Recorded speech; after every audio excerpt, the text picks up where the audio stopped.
The real battle isn't fought in the world around you. It's the one unfolding quietly inside your mind. While the news shouts for your attention, while social media feeds you curated perfection and society demands you to move faster, be more, and chase what they define as success, there's a deeper truth being drowned out. You're losing touch with who you are. But what if real power doesn't come from controlling everything out there, but from mastering what's within? Your thoughts, emotions, discipline, and direction. This video isn't another surface-level pep talk. It's a call to reclaim control. A path rooted in Stoic philosophy, sharpened through timeless wisdom and real-world application. Together, we'll uncover how self-discipline creates freedom, how calmness is strength, and why living by your values, not the crowd's applause, is the only way to build unshakable confidence in a chaotic world.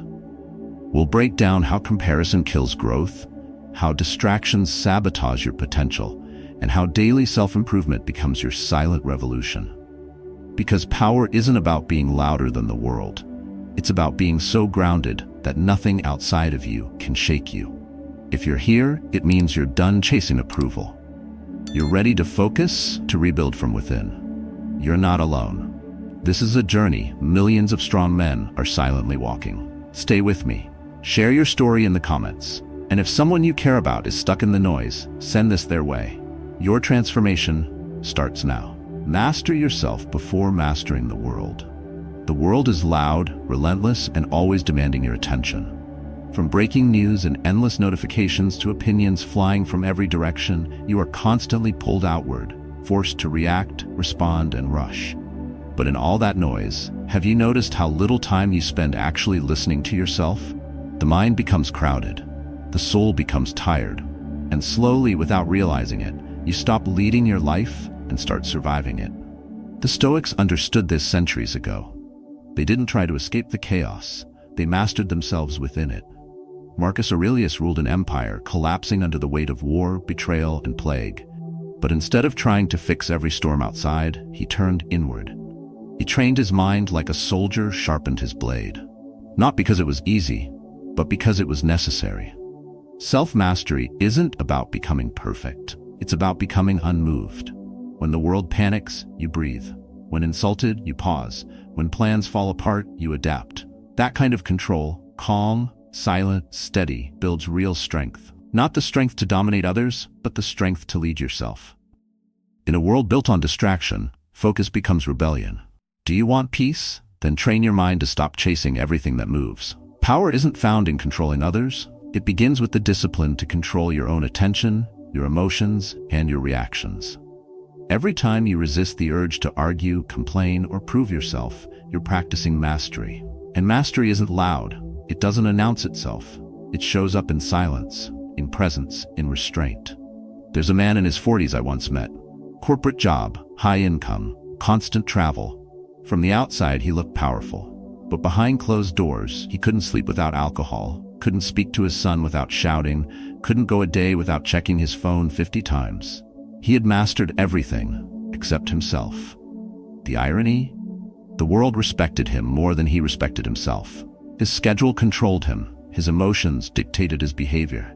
His mind was no longer his own. He didn't need more success. He needed stillness. He didn't need more goals. He needed clarity. That shift didn't come through therapy or books alone. It came when he finally asked one question. What part of me have I abandoned to maintain this image? That question broke the illusion.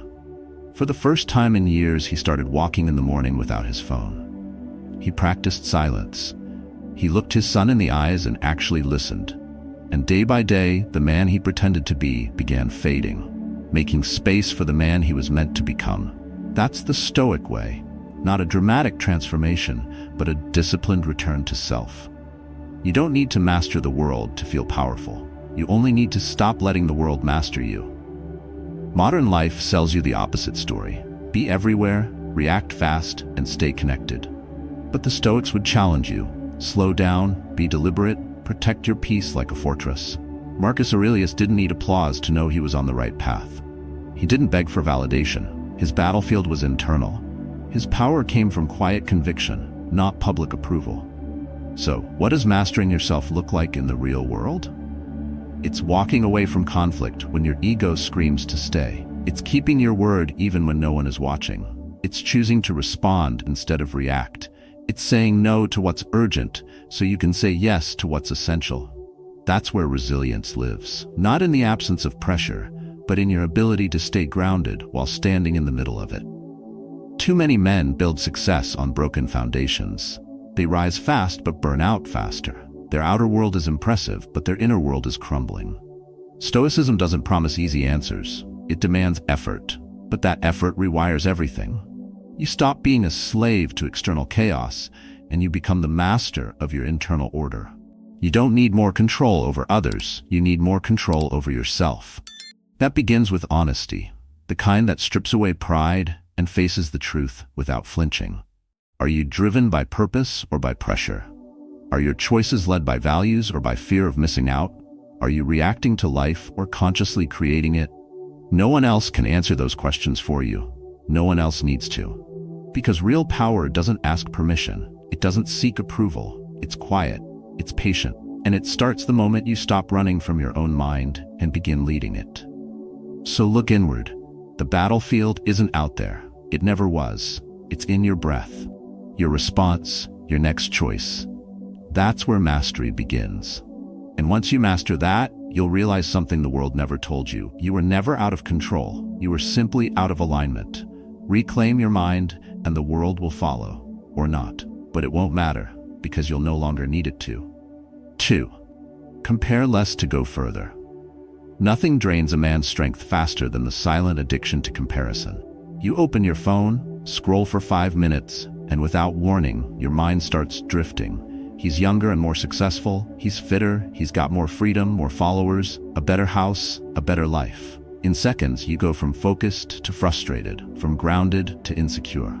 And the worst part? You don't even realize it's happening. Comparison is subtle. It disguises itself as inspiration, but it erodes your clarity. It convinces you that someone else's timeline should be your standard. It turns progress into pressure. And instead of focusing on your growth, you're distracted by someone else's highlights. But Stoicism cuts through the illusion. It teaches one simple truth. You are not in a race with anyone else. You are in a process with yourself. The Stoics didn't measure their lives against others. They measured their lives against their own discipline, their own principles, and their own progress. Seneca didn't look at another philosopher's fame and feel small. He looked inward and asked, "Am I living by what I say I believe?" That's the only scoreboard that matters. Years ago, I sat across from a man who had built everything: wealth, reputation, status. He had the corner office, the luxury car, the kind of resume people admired. But when I looked at him, I saw a man exhausted. Not from hard work, but from constantly trying to stay ahead of people who didn't even know he existed. Every day he opened LinkedIn just to measure how far behind he felt. It didn't matter how much he achieved. The bar kept moving. Someone was always ahead. That kind of life is not success. It's mental slavery. He told me he missed the early days when he was just building, just learning. Back then, he didn't care what others were doing. He was focused, alive, and present. And now, he was drowning in silent comparison. You could feel it in the way he spoke. Nothing was ever enough, because someone else always had more. That's the danger. Comparison shifts your focus from who you are to what they have. It poisons the joy of effort. It steals the pride in small wins, and it blinds you to your own progress. You stop building. You start doubting. Arnold Schwarzenegger didn't step on stage to beat the other guy. He trained to beat who he was last week. Every set, every rep, every day, he pushed his own limits. He didn't fixate on others' genetics or advantages. He focused on what he could control: his discipline, his vision, his execution. And that focus rewrote the history of bodybuilding. Not because he was chasing others, but because he was obsessed with improvement. That's the Stoic mindset in action. Direct, disciplined, internal. The moment you stop looking left and right, you begin to see clearly. What matters isn't how fast you go, it's that you're still moving forward. 1 inch stronger, 1 step wiser, 1 habit deeper. That's progress. It's quiet, invisible to most, but unstoppable if you stay with it. So what does that look like in everyday life? It's choosing to measure your day not by how others perceive you, but by how aligned you were with your values. Did you honor your priorities? Did you keep your word? Did you do what needed to be done even when no one saw it? That's self-respect, and no amount of external comparison can give it to you. We live in a culture obsessed with metrics, likes, followers, rankings, revenue. But the Stoic asks, at what cost? If chasing visibility makes you invisible to yourself, what have you really gained? When you compare, you borrow someone else's path. And the problem with that, you'll never feel at home on a road you didn't choose. Instead, own your journey. Track your progress. Replace envy with awareness. When someone does well, let it remind you of what's possible, not of what you lack. Success isn't scarce. Someone else's light doesn't dim yours, but you have to stay grounded. You have to focus. Build a system that works for your life, not a mirror that reflects everyone else's. Keep a journal. Reflect weekly. Set goals based on your priorities, not their lifestyle. Know your direction, then walk it without looking sideways.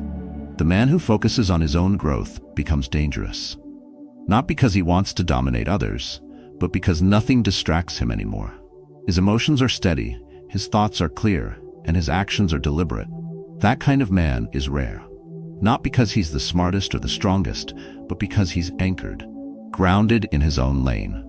And when you move like that, day after day, with consistency and inner alignment, you don't just go further, you go deeper, you become unshakable.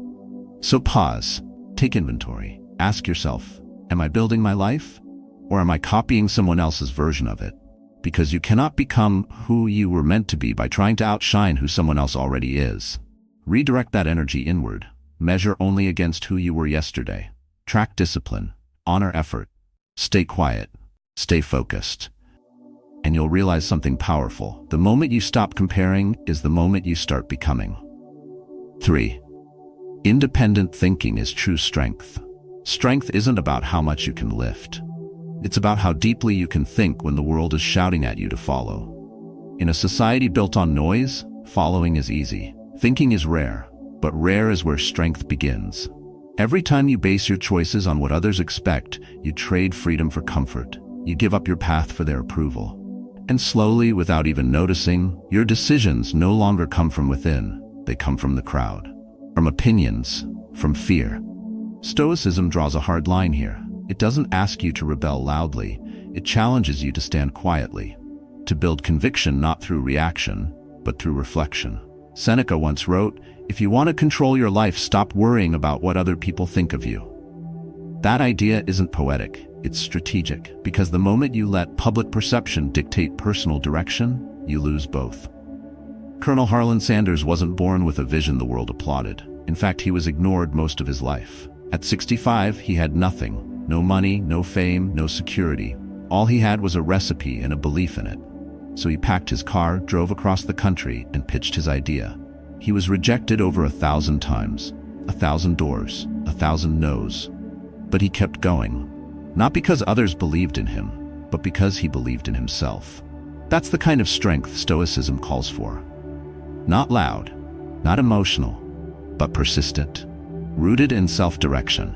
Independent thinking isn't about being different, it's about being aligned with your values, with your principles, with your path.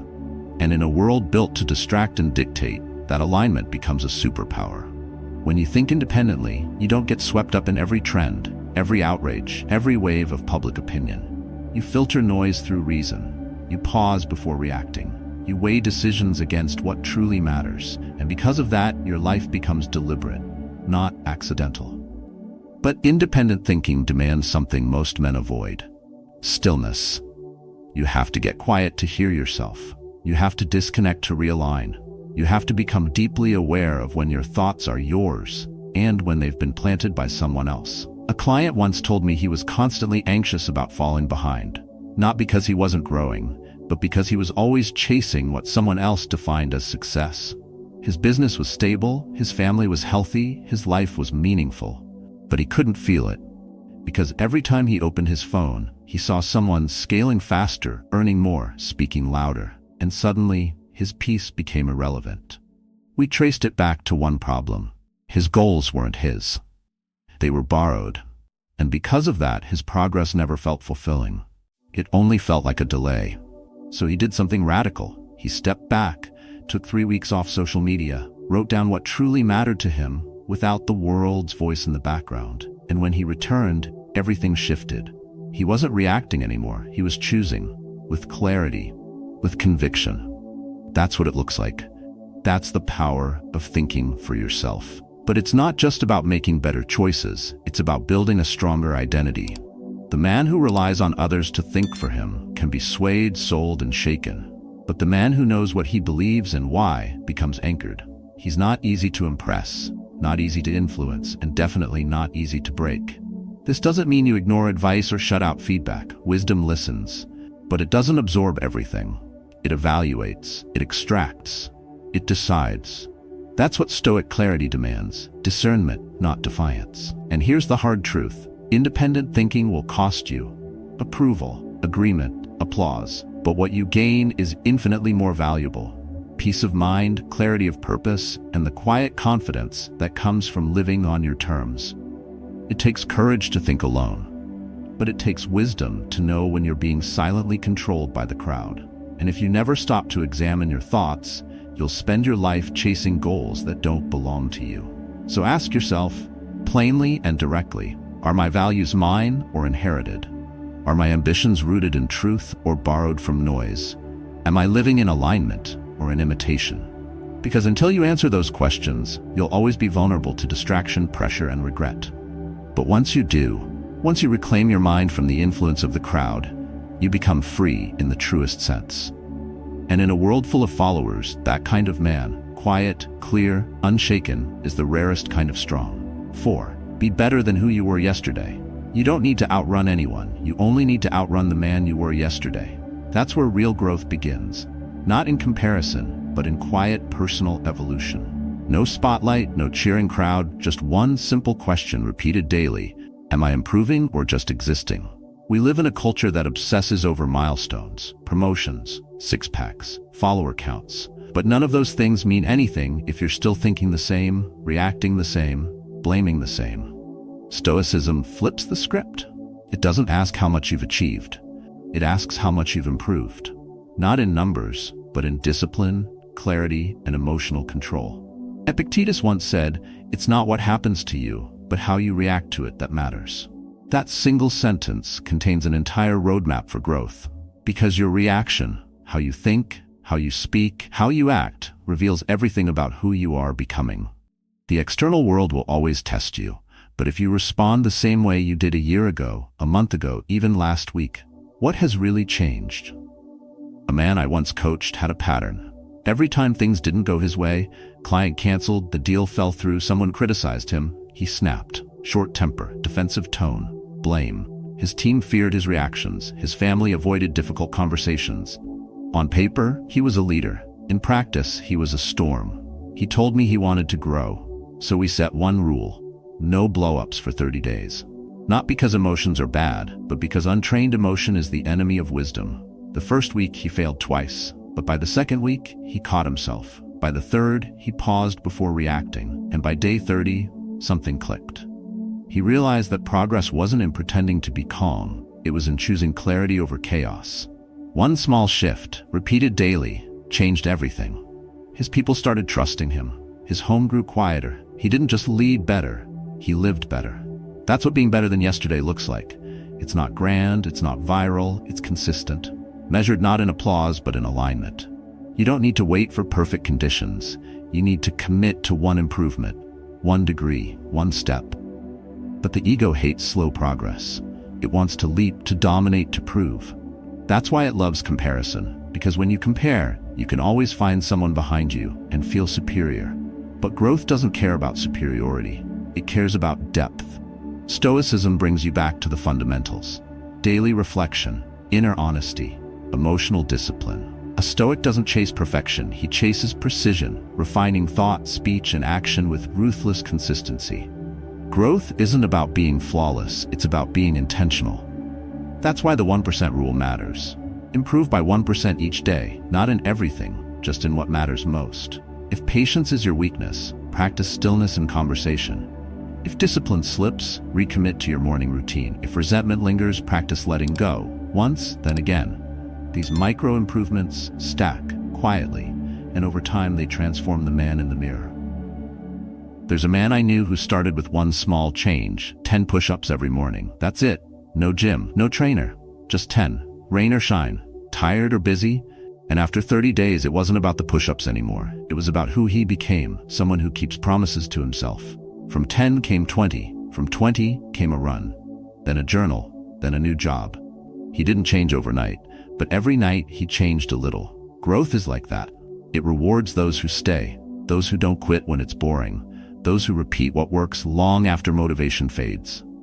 Discipline creates freedom, and small, repeated effort builds unshakable strength. Stoic wisdom was built on this. Marcus Aurelius didn't become great because of his title.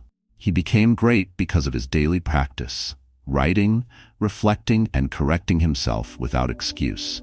His meditations weren't written for anyone else. They were reminders to himself. Control your mind, lead with reason, stay anchored.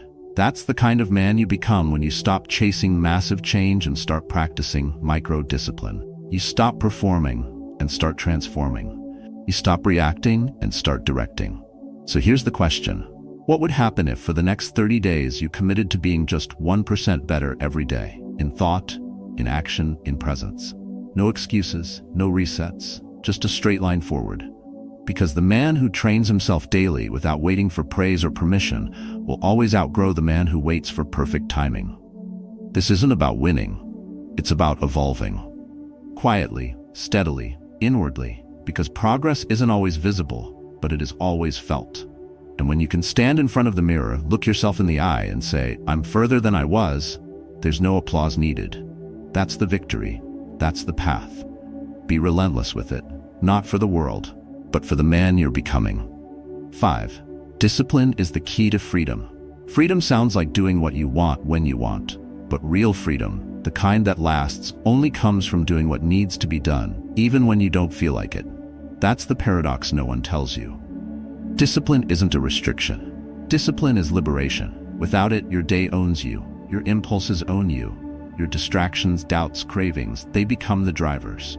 And you follow, thinking you're free because no one else is giving you orders. But if you can't say no to your urges, you're not free. You're a slave to every fleeting feeling. Stoicism drills this truth into your bones. Epictetus didn't talk about mastering the world. He talked about mastering yourself. No man is free who is not master of himself. You don't gain control by chasing comfort. You earn it by training your mind, building structure, and showing up when it's easier to disappear. Think about Elon Musk. You see the headlines, Tesla, SpaceX, Neuralink. But what you don't see is the obsession with execution. His schedule is calculated down to the minute. He eats fast to save time. He works through setbacks most men would quit over. 3 failed rocket launches, near bankruptcy, public criticism, and yet he pushed forward. Not from excitement, but from discipline. Because motivation fades, excitement dies, but discipline stays. When you're tired, when no one's watching, when everything feels like it's falling apart. Discipline doesn't ask how you feel, it asks what needs to be done. Then it does it. A friend once told me he wanted to turn his health around. He had the gym membership, the supplements, and the books. But every Monday, something got in the way. Meetings, weather, fatigue. He called it bad luck. I called it a lack of structure. So we built one. Same wake-up time, same workout window, no negotiation. 2 weeks in, he was sore, tired, frustrated. But by the 4th week, something shifted.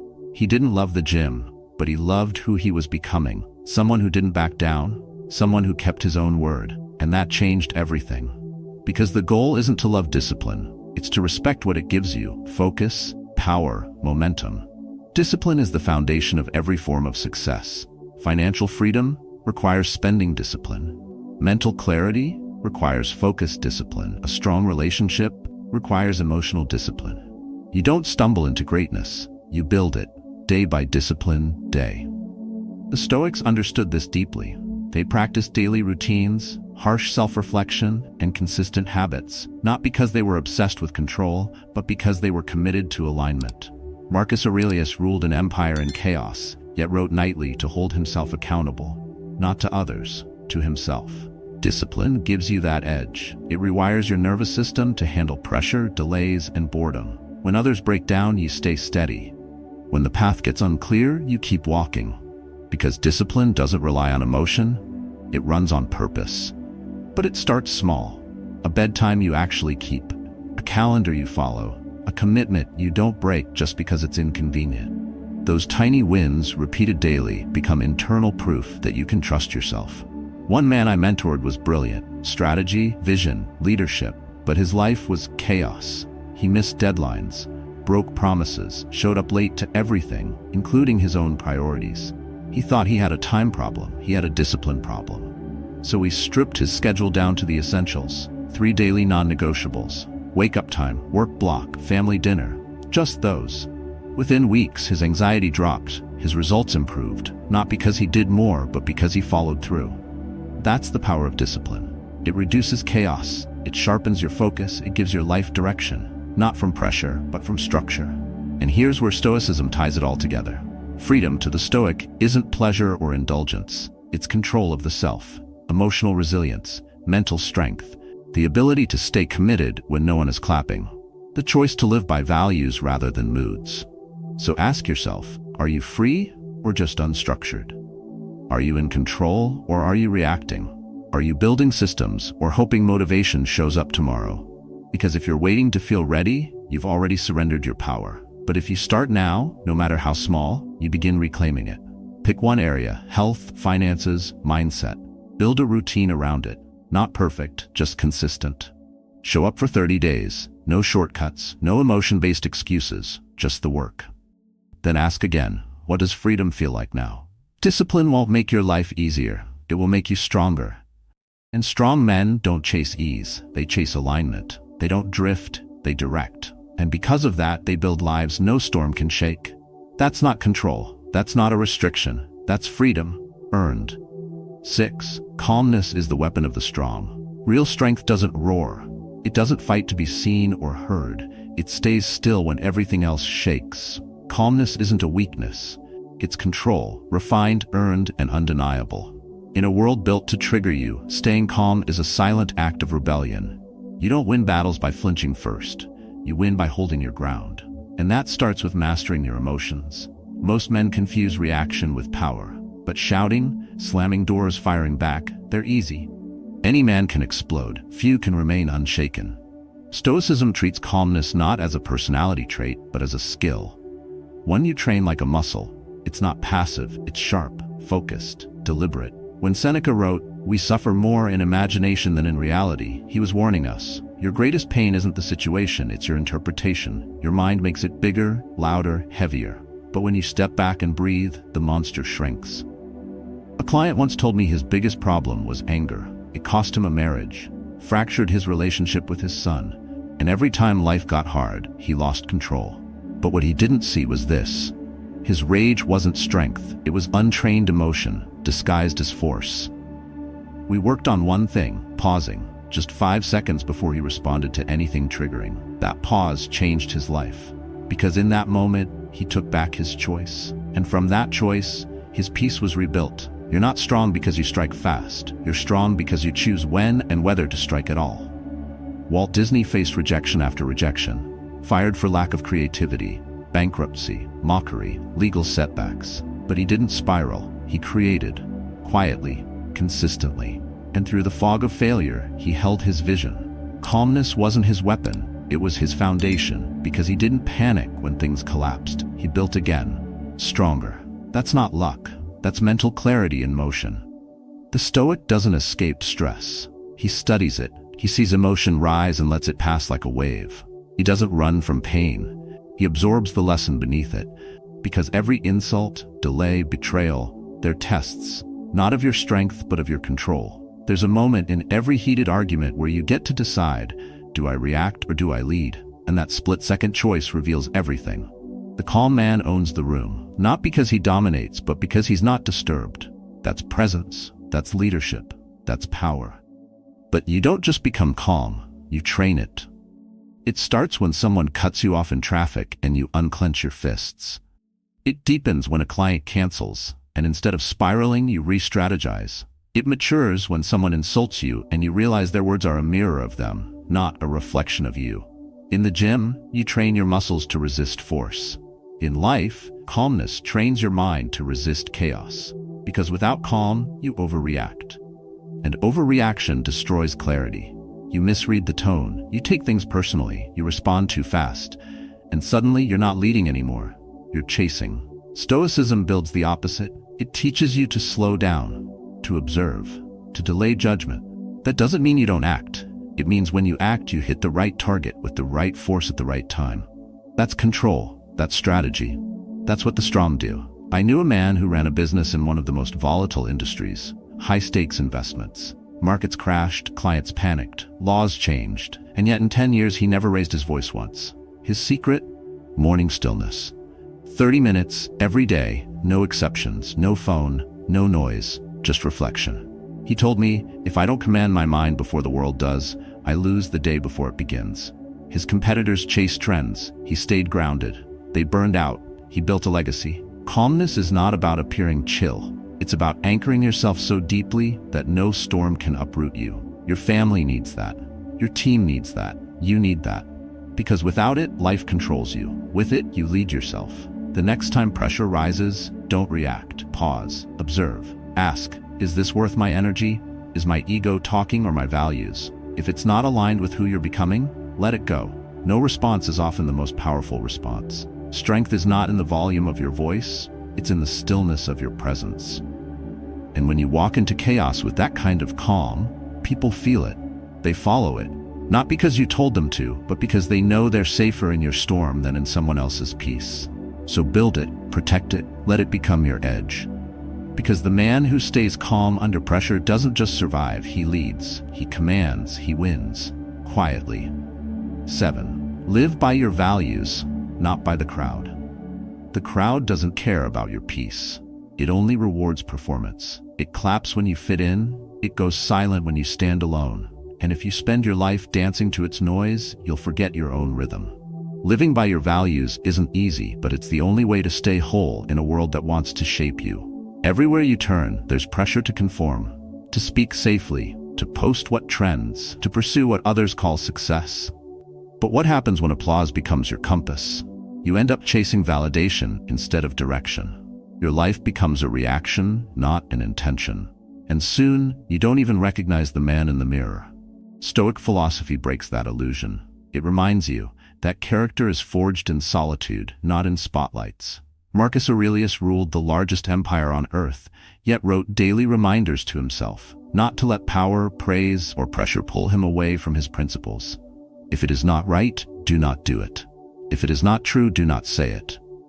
No audience, no approval, just alignment. Leonardo da Vinci never chased the crowd. While others sought fame through the church or royal favor, he disappeared into his notebooks, obsessed with anatomy, perspective, and motion. He dissected corpses in secret, not to impress, but to understand. The Mona Lisa wasn't a viral post. It was years of invisible work, built on a foundation of values few could comprehend. Recognition came late. Legacy came forever. You have to decide what kind of life you're building. One that pleases the timeline, or one that outlives it. A man I worked with ran a business that exploded during the early wave of social media. Attention poured in, clients flooded, but so did the pressure. To post more, sell more, sound more impressive. He started bending his message to fit what worked. It worked, until it didn't. He burned out. Not from effort, but from disconnection. His work no longer reflected who he was. He told me, I built a brand people loved, but I forgot to protect the man behind it. So we stopped everything. We asked the hard questions. What matters to you when no one's watching? What values don't bend, even when your bank account or ego is on the line? From there, we rebuilt, slowly. He lost some followers, gained more freedom. He sold less noise but delivered more value. He started sleeping again, laughing again, leading again, because his soul was no longer at war with his strategy. Living by your values isn't loud, it's steady. It requires knowing what you stand for before life demands you prove it. Start with 3 non-negotiables, not 10, not slogans. Just 3 things you refuse to violate, no matter how trendy, tempting, or popular the alternative becomes. Maybe it's honesty, maybe it's discipline, maybe it's protecting your peace. Whatever it is, anchor there, because storms are coming, challenges that'll test your patience, your ethics, your clarity. And when they come, your values are either armor or decoration. Stoicism doesn't promise comfort, it promises strength. The kind of strength that allows you to say no when everyone says yes, that allows you to speak when silence is easier, that allows you to walk away from what's popular in pursuit of what's right. A man rooted in values can't be manipulated. He doesn't panic when others disapprove. He doesn't crumble when recognition fades. His life is built from the inside out, and that's what makes him unshakable. But here's what makes it hard. The crowd is seductive. It moves fast, it makes noise, it offers quick approval. And unless you're grounded, you'll get swept up without realizing you've drifted. That's why daily reflection matters. That's why solitude is essential. That's why you have to ask yourself, not once a year, but every week, am I being honest? Am I being intentional? Am I still aligned? You don't need everyone to agree with you. You need to agree with yourself, because that's where peace begins. And from peace comes clarity, and from clarity comes power. The world doesn't need more replicas. It needs more men who are impossible to shake because they know who they are and what they're living for. So draw the line, not out of pride, but out of principle. Not to resist the world, but to protect your soul. When your values guide your steps, you don't need permission to move. You just move with precision, with purpose, with peace. And when people look back on your life, they may not agree with every choice, but they will know one thing for sure. That man stood for something. That man didn't fold. That man lived fully on his terms. In a world obsessed with noise, appearances, and comparison, the man who chooses to master himself will always stand apart. Stoicism is not a theory, it's a discipline. And each of the principles we explored today points to one timeless truth. Your power lies within. When you focus on yourself, you reclaim what the world tries to steal. Your attention, your direction, your peace. By controlling your thoughts instead of chasing external events, you develop clarity. By comparing less and improving more, you find momentum. By thinking independently, you anchor your decisions in truth. And when you choose discipline over indulgence, when you respond with calm instead of chaos, when you live by your values instead of the crowd, you don't just survive, you lead. This path is not easy. It demands self-discipline, mental resilience, and emotional control. But with daily practice, these traits become second nature. Your routine becomes your strength, your reflection becomes your teacher, and your calm becomes your silent power. Don't try to change your life overnight. Start small. Reflect at the end of each day. Track one habit. Breathe before you react. Ask yourself, am I better than who I was yesterday? That question alone can shift your direction. Every moment offers a choice. Drift with the current or stand with intention.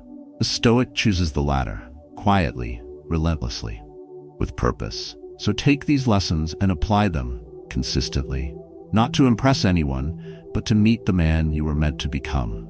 And now, I invite you to share your own story. What part of this message spoke to you most? What change will you start with? Drop your thoughts in the comments below. Let this be a space where men grow together, because your path is yours to walk, but you never have to walk it alone.